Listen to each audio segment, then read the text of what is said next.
What are the three key fantasy football questions surrounding the 2023 Dallas Cowboys? It's time to break it down right here and right now as we begin another edition of Locked On Fantasy Football. Are Locked On Fantasy, your daily NFL fantasy podcast. Part of the Locked On Podcast Network. Your team every day.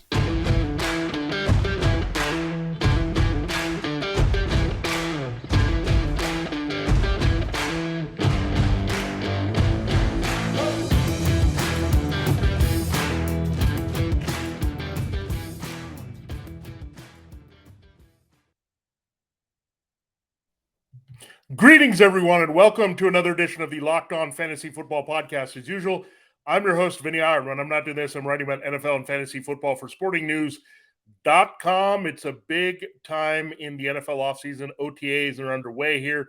Mini camps around the corner. We'll soon have training camp open in late July.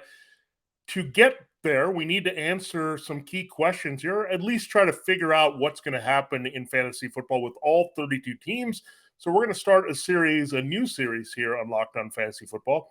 And we did this last year. It was very successful, asking the three key questions for each offense in the NFL for the production we're looking for in fantasy football and things that we want answers to here as we get to training camp and preseason to better know how to draft the players on these teams and know what to expect from these offenses overall in terms of production we're looking for.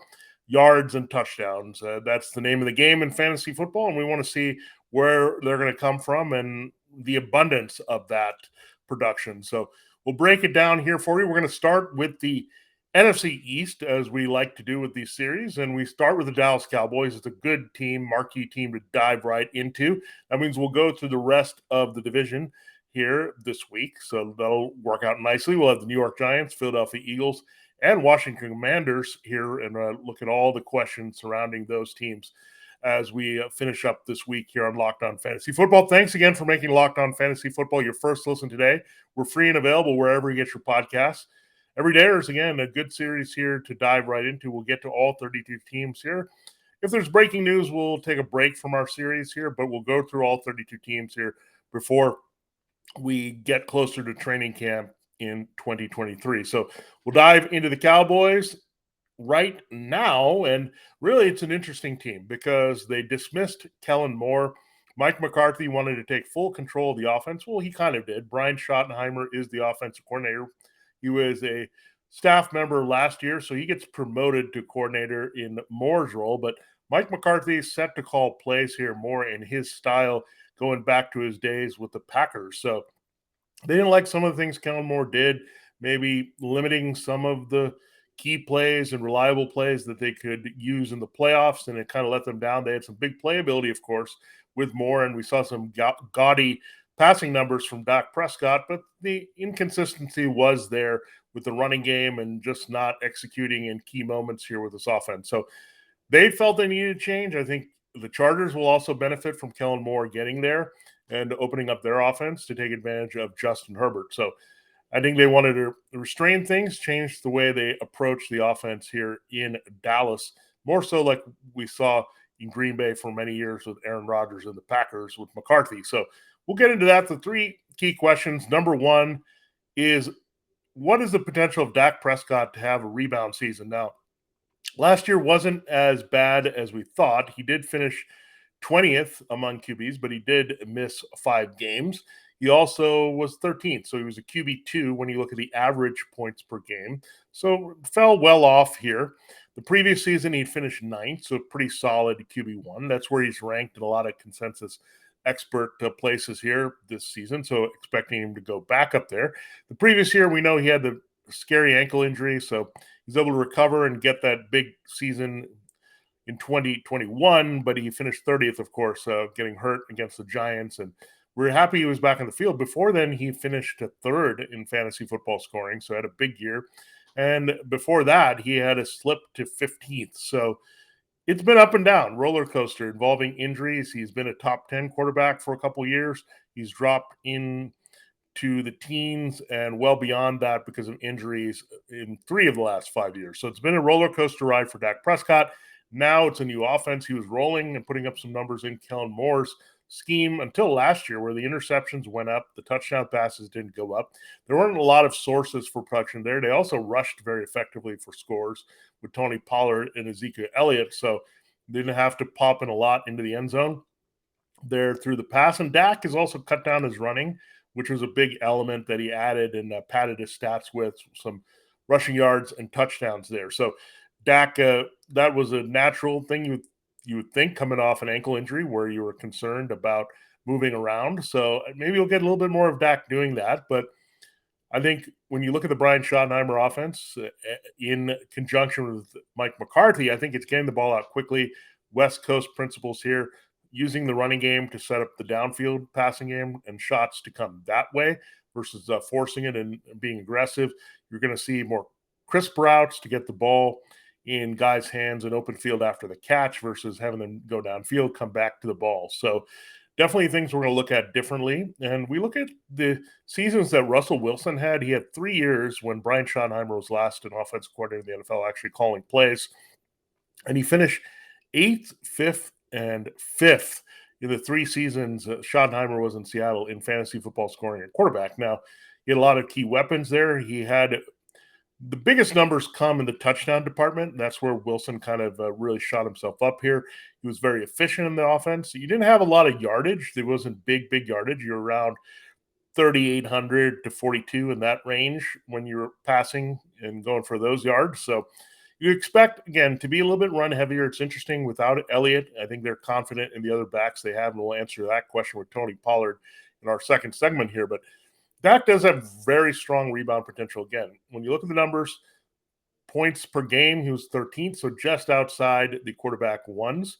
And again, Schottenheimer's offense gets a bad rap here sometimes for being boring and predictable. It can be, but it's sometimes nice when you know it's predictable where the ball is going to go in fantasy football. And we know we're going to see a lot of CeeDee Lamb, of course, as the lead receiver here in this offense, and getting some big plays downfield to Michael Gallup should be more prevalent in this offense, playing off the running game. So that's going to help, and Gallup should be healthier as well. The key loss here is Dalton Schultz at tight end. He was a big target for Dak Prescott, but they have ways to make up for that, including Brandon Cooks. But I do like Dak's overall potential to rebound into QB1 status, and that's where he's ranked, and I think that makes a lot of sense. I wouldn't be that aggressive there and putting him at maybe in the top 6, in the top half of QB1s, but the bottom half, I think in that 9-10 range, I think that's where he's going to end up here. He's not going to give him, again, that running floor that you would expect with other big mobile quarterbacks, but passing-wise, again, more touchdowns are going to happen, less interceptions. That passing yardage should be a bit curbed here. So I could see Dak passing for around 4,000 yards with around 32 TDs and maybe like 8 to 10 interceptions. That's how I think he's going to rebound. So definitely some bump ups from last year's numbers to put him in the QB1 conversation here with Brian Schottenheimer. So more efficiency, less volume, more big playability with less risk here is what you're going to see from Dak Prescott. And that's going to be very nice for fantasy football when we put it all together. All right, there's a look at the first key question for the Dallas Cowboys and their fantasy football prospects in 2023. We'll get to 2 more here that are related to their running game and their wide receivers in our final 2 segments here on Tuesday on Locked On Fantasy Football. Looking for a delicious snack but don't want all the sugar and calories? Then you need the best tasting protein bar ever. That's Built. You got to try these. If you're like me and you want to make healthier snack choices in this year, but you don't want to compromise on taste, well, I got just the thing for you. As we're on the go in the summer and we want to make sure we're eating healthier, Built Bars and Built Puffs are awesome. They are healthy and taste amazing. They taste so amazing, you won't think they're good for you. You got to try all these. What makes Built Bars so good? Well, for starters, they're covered in 100% real dark chocolate. That's right, real chocolate in every bar. And unbelievable flavors are under that chocolate. Churro, peanut butter brownie, cookies and cream. I'm not sure how Built keeps doing it, but these bars taste like candy bars while maintaining amazing macros. They're so amazing for you because you get 17 grams of protein packed in them with only 4 grams of sugar and only 130 calories. So it's a very healthy alternative to candy bars, and you're going to get the protein you need to power you through your day. Now, you don't need to wait to get a box. For years, we've been talking about going to Built.com to order your Built Bars, but now you can get them at your local Walmart or Sam's Club. That's right. They're available right around the corner from you.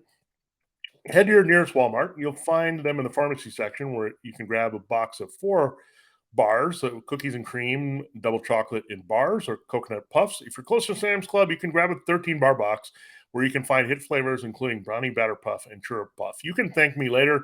Again, we thank Built for sponsoring Locked On Fantasy Football, and you got to thank them for making the greatest protein bar ever. Check it out at built.com and as well as your local Walmart and Sam's Club stores. All right, it is time to continue the show here in Locked On Fantasy Football. We need to get to key question number 2, however we want to break it down. So we like Dak Prescott's rebound potential in this offense in our first segment. How about Tony Pollard? He finished as an RB7, however you slice it here in half-point PPR, overall scoring, average scoring.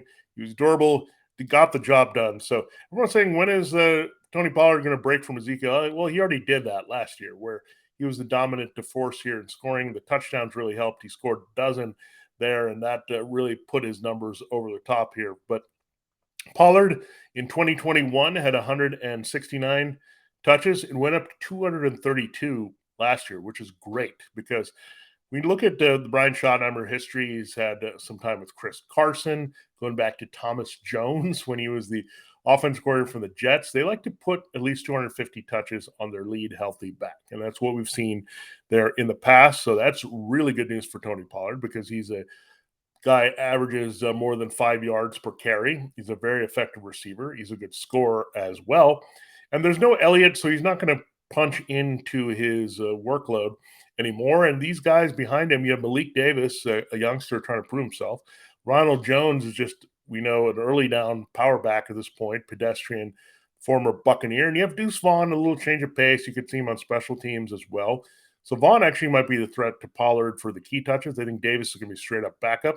Jones is going to help on early downs if needed. But when you have these 3 types of backups and there's no Elliott and there's no interest in bringing him back, that lines up well for Tony Pollard to be a big-time feature back here. So when you look at that number, when we hit 250 for the touches, when you look at that, that's pretty darn good here when you go per game basis to get the production that you're looking for. So really like that because we know if you're going 10 a game, you're getting up to 170. So now you're averaging in the sweet spot there. You're not quite at the worn down stage of going to 20 touches a game, but you're at the sweet spot of 15 to 16 touches.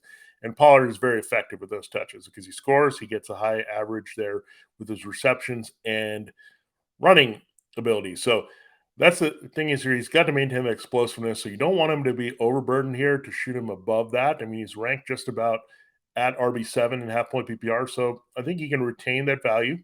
And part of that is going to be just keep making sure the volume bumps up a little bit. So if there's a little bit of slide in his average yards per carry or touch overall, it's okay because the volume will be kind of adjusted upward to compensate for that with Malik Davis, Ronald Jones, Deuce Vaughn. Again, that is a limited backfield trio behind him. So they're going to treat Pollard as the workhorse. They also just gave him the franchise tag. He's going to play on that high level with the salary. So they expect him to deliver that way. And look, it was very hard for Jerry Jones to part ways with Ezekiel Elliott. I mean, Elliott was this guy, a first-round pick, but Pollard just really moved the needle, changed his mind here. So that really says they're committed to Pollard. And I think when you look at Schottenheimer and McCarthy's history, that bodes well for one single back to be very productive here. So love it for Tony Pollard, seeing a nice workload here. So no questions about that. He's the clear lead here, and really they showed their hand by really not addressing their backup situation too much, except for the key change of pace there in Deuce Vaughn. All right, we will break down the final look at the Cowboys' key questions here. In our third segment, we'll look at the wide receiver core and look at the vacated targets, what we can do there with Brandon Cooks and the leftover tight ends. So we'll do that in our final segment. Thanks for making Locked On Fantasy Football your first listen day. Every day, don't forget, we'll look at the New York Giants tomorrow. So we'll break down their 3 key questions as we continue this team-by-team preview series to all 32 teams. Subscribe, follow for free wherever you get your podcasts. We're part of the Locked On Podcast Network. Your team every day, your fantasy football team every day. All right, it is time to close the show and ask our key question about the wide receivers. And the question is, how effective can the Cowboys be in making up for those vacated targets? They have 197 vacated targets, kind of middle of the pack in the NFL. They're not in that Eagles range where basically no one was gone and they have their same receiving core. Cowboys, it breaks down like this. Dalton Schultz, who signed a free agent deal with the Houston Texans, he gave them a solid 89 targets. Noah Brown, also in Houston, there followed to that offense with 74. So those guys made up most of it. Then it rounds out with Ezekiel Elliott on the backfield and T.Y. Hilton there. Elliott had 23, Hilton had 10. So really the bulk of these targets were to Schultz and Brown. So we got to figure out how they're going to make up for it. Coincidentally, that Michael Gallup also had 74 targets to match Brown behind CeeDee Lamb, who dominated the targets there last year. So we're looking at Gallup being a bigger big play threat here in this style of offense where it can stretch the field. But you're looking at two players that are going to try to make up for these targets that were left behind by Noah Brown. Again, not a huge number of 74. Dalton Schultz pretty big for a tight end at 89. So you're looking at Brandon Cooks in the mix, but I don't think he's going to be a big beneficiary here. I think this offense tilts a little bit toward Gallup, and Gallup stays healthy. Those numbers are going to go up with his targeting here. And I also see the potential of less 12 personnel. They used a lot for Kellen Moore last year. So I think you could see more 11 with 3 wide receivers versus 2 tight ends. And look, they do like their young blocking tight end that they just drafted here in Luke Schoonmaker. They also have Peyton Hendershot, but the main receiver here at this position is Jake Ferguson. So I think he has some sleeper potential given the history of Dak Prescott with tight ends, whether it was Jason Witten or Dalton Schultz. But you look at Ferguson, again, I don't know if they're going to really feature him too much in the pass game. Again, you have Ferguson, Hendershot, and Schoonmaker maybe splitting some reps there, and especially if they're going one tight end more often this season. I mean, that would be the indication, right? You add a player Brandon Cook's caliber, you're trying to restore what you had with Amari Cooper, CeeDee Lamb, and Michael Gallup a little bit more and throwing it back there. So when we look at Brandon Cooks, I mean, he's a guy for hire, but really disappointed last year in Houston. It's kind of interesting that he came from Houston, Schultz and Brown head there. So those are the key vacated targets, right? You have 163 between Schultz and Brown. How do they get distributed? Essentially, Lamb, I think, is near his peak with his targets. I think you'll see a lot of Elliott's targets go toward Pollard here and maybe a little bit of Deuce Vaughn. But now how do you distribute these rests between Cooks and Ferguson? So I think Ferguson's going to be a little limited here. So this is a good opportunity for Cooks. I'm not banging the table to say, okay, he's going to be a viable wide receiver 3. We're hoping actually for that status for Michael Gallup making up for these targets. But I think that's where you'll see the majority. So I would pump the brakes on going after Jake Ferguson here. I don't think he's simply going to be plugged and played to pick up the targets of Schultz, especially when Hendershot is a pretty good receiver. Schoonmaker is pretty much not going to be a threat there because of his blocking. So something to keep that in mind. But when I look at it, this is a good situation for Gallup for sure. Brandon Cooks, I think he'll be definitely the number 3 here. I think Gallup needs to restore his status. I think the key for Gallup staying healthy, being on the field, but his profile fits very well with what the Cowboys would like to do a little bit more with Schottenheimer. Again, play off the running game, take some shots here. And Cooks is more of that possession inside guy at this rate. He's slowing down a little bit. We know that he's been money in the back in fantasy, but he finally didn't deliver those numbers in Houston last year. So maybe he's slowing down a bit as well, where Gallup is still pretty young. Lamb, we know, is in great shape, and he's also looking for a big contract here. So I think Lamb dominates the targets again. I think you see Gallup go next, and then Cooks a little bit ahead of Ferguson with the way they play it with these vacated targets. So again, I'm not going to look at Cooks as any more than a wide receiver 5 at this rate. I'm hoping Gallup can elevate to wide receiver 3. Lamb, of course, a dominant wide receiver 1. Jake Ferguson, again, a tight end 2 with some upside, but that's how I expect these targets to distribute based on the history of McCarthy and Schottenheimer and based on what they've lost from last season with Schultz and Brown no longer in the mix. So there you have it. There's a breakdown of the key questions for the Cowboys. That's 3 in all here to know what's going on. That's how we'll kind of do it with every team. Look at the quarterback situation, running backs, wide receivers / tight ends to really give a good perspective on what we want to know about these teams. Of course, we have a big question with the Giants and Saquon Barkley. We'll address that. And Daniel Jones as well. Very intriguing here after his breakout year in 2022. So a lot of good stuff to break down for you with the Giants. That'll be our next team. We'll cover the Eagles and Commanders as well. to round out this week. Thanks for making Locked On Fantasy Football your first listen every day. Everydayers will give you the insight you need to dominate your draft. They're looking at all the teams, looking at all the rankings, diving deeply into fantasy football through the quiet time of the offseason. So subscribe and follow for free. Locked On Fantasy Football, wherever you get your podcasts. We're part of Locked On Podcast Network, your team every day. For Locked On Fantasy Football, this has been Vinnie Iyer. Have a great rest of your Tuesday, and we'll check you out there looking at the New York Giants and their 3 key questions tomorrow.